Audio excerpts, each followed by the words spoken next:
said that life's not fair, and anybody who says different is selling something. And boy, howdy, is that statement so true today. A little bit of background here, and I'm not going to go into a lot of detail, but I am going to say that this week, for me, fucking sucked.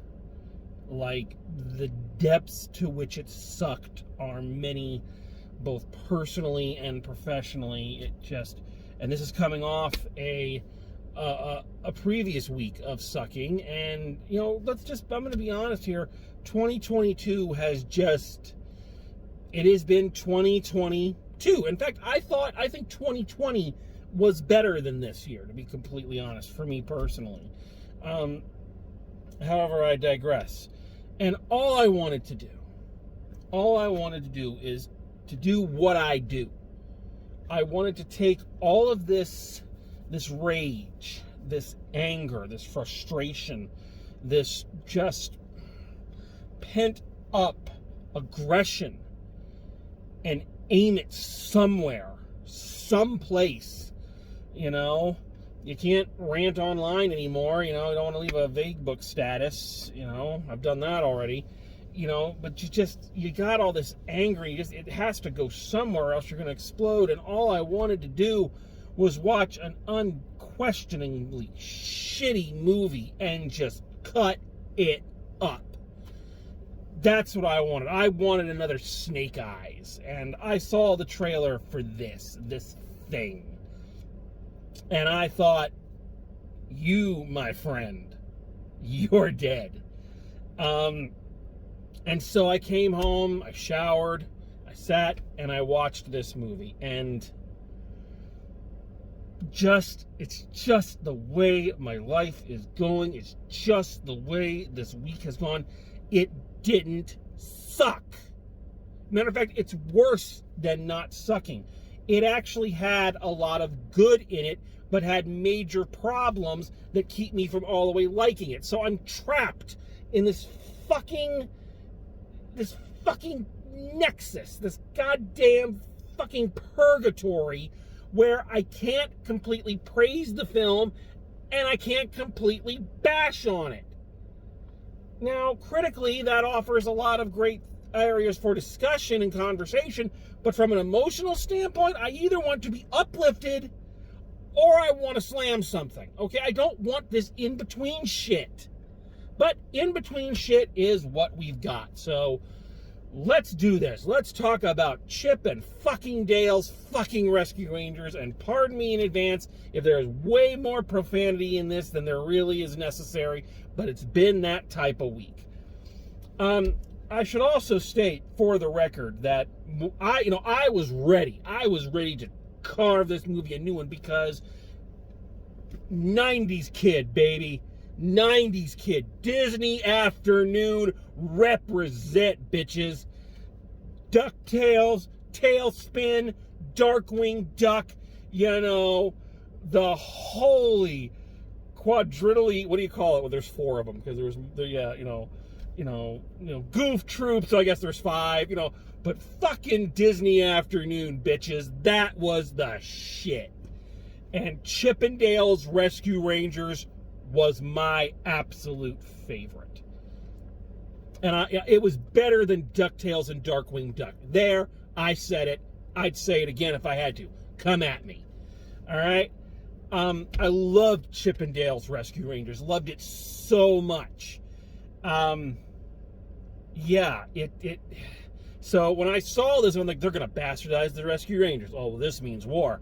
So I was ready. And all right, enough preamble. Let's actually get into it. Let's talk about this, because this is an interesting, fascinating film that needs to be discussed a bit. So what we have here, so this film, I've heard this film in the few things I've read kind of described as a spiritual successor to Who Framed Roger Rabbit.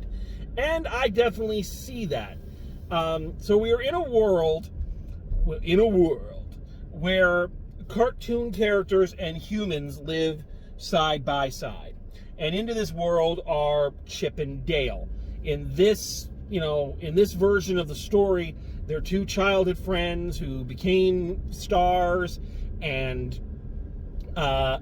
became big hits with the Rescue Rangers in the 90s, but then they had the traditional fallout when one partner wanted to go one way, the other partner wanted to go the other, and so there's this big fallout. Flash forward to modern day, and Dale is a pathetic has-been who's trying to reignite his career and trying to get people to pay attention to him.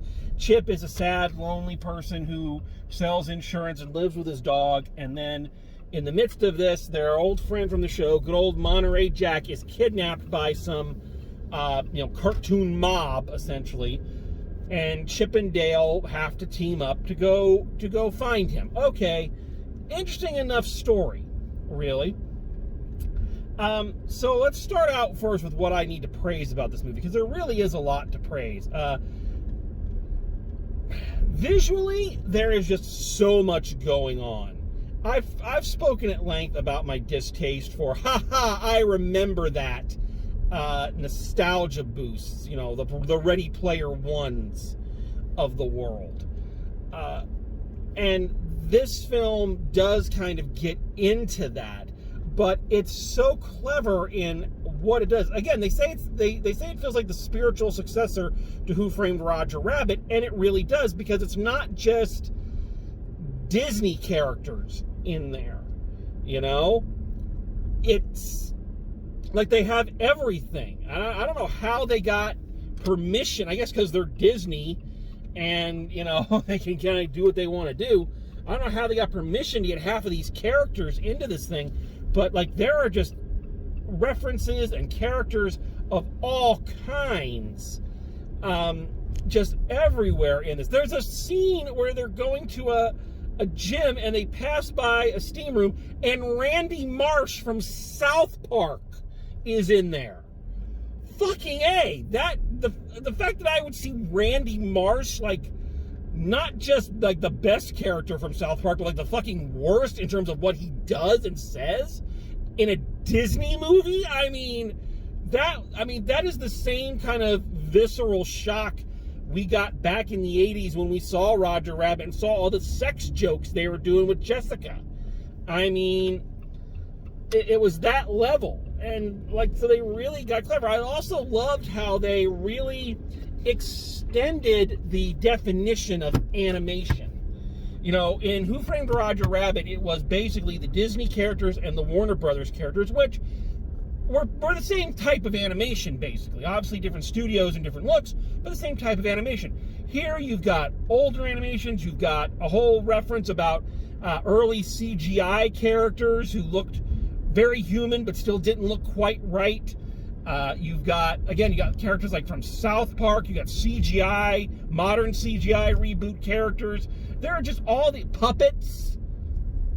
So they really stretch for what the definition of animation is, and it offers up a lot of unique opportunities for comedy and for some fun sight gags. I also appreciate again that they use these things for, I think 90% of it they're used very smart. It's not just a, hey, I recognize that. It's a, this reference actually fits within the realm of the story and helps maybe not even always further the plot, but accentuates the point we're trying to make. When the ugly Sonic, meaning the Sonic the Hedgehog from the live action movies that was originally going to be in the movie till the internet busted a nut and had to go back and reanimate Sonic. When ugly Sonic is a principal character in your movie and his presence is not only a funny nod but also a logical choice for inclusion and the scenes that he's in, then you've done something right. So there were a lot of smart choices to not just make this a reference fest and not just make this a, ooh, I remember that, ooh, I remember that. They play around with it a lot and come up with some really genuinely clever things. And I really appreciate that. I also really appreciate, though I'm sure you'll find out a lot of it was done CGI. I also very much appreciate, again, the Who Framed Roger Rabbit style of having animated characters walk around and interact with live action things. Again, you'll probably find out a lot of that was either motion capture or CGI or something like that, but it doesn't matter. It worked very well and came out aces. So I also think the story was interesting enough, and they did enough interesting things with it to justify all of this. They really, there was some creativity going on in this, some real creativity.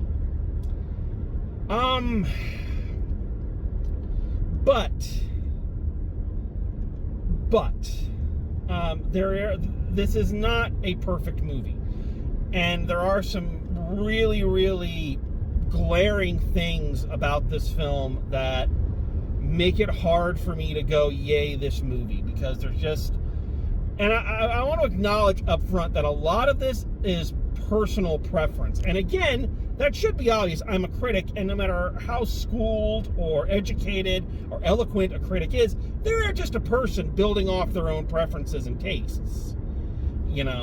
So I want to preface and say that I get that this may just be me talking, but it doesn't change the fact that these issues bug the hell out of me, and I really need to get into them. The first problem I have is with the voice actors for Chip and Dale. Oh my God, they were so fucking generic. It's the exact same problem I had with the voice for Sonic the Hedgehog, in that it did not feel like those voices should be coming out of those characters. And it doesn't even bug me that they didn't have their normal cartoon voices, that was a character they were putting on to play in a show, even though that's incredibly inconsistent. That doesn't bug me. What bugs me is that these are two of the most uninteresting voices that they could have possibly chosen. First of all, you can't tell them apart. And before any high-ass cartoon nerds get on to, yes, I know that in the original cartoons you couldn't tell Chip and Dale's voices apart either. So you don't need to point that out. But here, where their personalities are supposed to be so different, giving them voices that sound exactly the fucking same it's confusing. And these are just two people you can tell are not comfortable doing voiceover work. It always sounds like it's someone reading off a script. It doesn't sound natural. It doesn't sound like spur of the moment. It sounds rehearsed. Part of that, I think, is the voice actor's fault. And part of that, I believe, is the script's fault. Because the script, while clever in a lot of ways, it is lacking something very, very important. Two very, very important aspects. The first is a little word that I feel I've been searching for a long time when talking about movies like this, and what they've been missing. And it's always been on the tip of my tongue, and it's such an easy word, and I'm sorry I haven't thought of it previously. But what it's missing is sincerity. There's no sincerity to this. Chip and Dale are your they do some fun things with the references. Okay? I admit that. But the problem is that none of it goes beyond a meta, hang a lampshade on it, wink at the audience, acknowledge all the character flaws, acknowledge, we gotta make sure we're always winking at the audience so much that we can send ourselves into an epileptic seizure, because if we ever don't bring something up and we do something unironically, then Lord knows the audience may have a heart attack from a sincere moment. There is no sincerity in this. Absolutely none. It is just as cynical and as meta as Deadpool. And as a result, it has about the same emotional impact as Deadpool. There's no fucking connection. Nothing about why these characters are beloved. You know, it's just, and that goes into the other big problem I have with this. Now, again, a lot of people have said spiritual successor to Roger Rabbit. In looks and in feel, yes. But not when you scratch the surface. You want to know why Roger Rabbit still holds up and is still a masterpiece after all of these years? Sincerity and a dedication to the premise. Watch Roger Rabbit, and what you see is complete dedication to the love of film noir, the use of those characters, a human who is serving as our point of view character that we can see this crazy world through. So the look and feel of the film doesn't match up to something like Roger Rabbit, and where it really drops the ball is when all is said and done, what is this about? What is this movie that you have spent tons of money and incredible amount of time creating? What's it all about? What is it saying? What does it say? You know, like, yes, Roger Rabbit is a funny cartoon about Bob Hopkins and a cartoon rabbit trying to solve a murder. Yes, but it is also a tale about a marginalized people forced to seek out meager livings in jazz clubs or playing buffoons in studios run by white people whose neighborhood is about to be gentrified to make room for a freeway. There's metaphor there. It is about something. It's about racism. I mean, Eddie's hatred of all tunes because of what one tune did. Yes, maybe it's a little on the nose, but it's about something. Or you want a more contemporary example? Let's look at one that's not so dated at this stage. Let's look at the original Lego movie. Yes, big meta, hanging lampshades, winking at the audience, all these different characters intermingling, very much in the same spirit. But it's about something. You know, it is about the relationship between father and son, or between old school fans and new school fans, as old school fans act as these, you know, stingy gatekeepers ruining everybody's fun because they're not playing with it correctly. So there's something going on there. There's substance. All of this craziness is in service of a larger goal. And what is the larger goal of this movie? What's the larger message? Swiping at a lot of low-hanging fruit about reboots and reimaginings, which, Lord knows, making jokes about reboots and reimaginings inside a reboot and a reimagining, that sure isn't tired and played out. You know, making the same point about every single fucking musical biopic that I've ever seen has made, that, oh, we grew apart, our egos got the best of us, but we're better together, let's rock this stadium, solve this mystery. The closest it comes is a little bit about Dale coming to terms with the fact that he is older and that the glory days are behind him, and that you shouldn't be trying to recapture the glory days. You should be trying to make something new out of your life.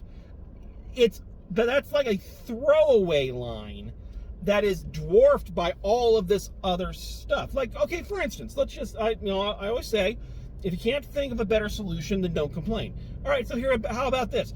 What if in this reality, Chip and Dale were actually the sons of the Chip and Dale from like the 40s, who did the cartoons with Donald Duck, because they have a lot of Chip and Dale merchandise not from Chip and Dale's Rescue Rangers in there, which doesn't make any sense, but however, I digress. Or you can even go further and say that they are the children, this Chip and Dale are the children of the original Chip and Dale, and they are desperately trying to seek out an identity of their own and not have to follow in their parents' footsteps and not have to live up to the example set that they can be their own chipmunks. You know, they can find their own identities and not, and make the Rescue Rangers what it needs to be for them and not what it meant for their fathers. See? There's something. There's something you could have done. And that's just off the top of my head. I realize that, that would need a lot of working to make stick. But you see my point. This could be done. But they just decided we're going to go with the laziest possible fucking ideas and hope that, we make enough meta jokes about, reboots and reimagining sure are stupid here in our reboot and reimagining. Ho, ho, ho, ho, ho. So, and what makes me mad about it is, again, there was such care taken with the use of characters and where to place them and how to make them work for the story. It's just sad that no one gave the actual story a second glance. And I know that not everything needs to have a deeper meaning. Not everything needs to go that route. Okay, I know. Sometimes you just want to watch some funny cartoons. Okay, I get that. And I'm not immune to it, But I just feel if you're going to go through all this trouble, you're going to spend all of this time, all of this money, because it could not have been cheap to make this or to get all of these characters. So if you're going to go through all of this, you should at least make it something worthwhile.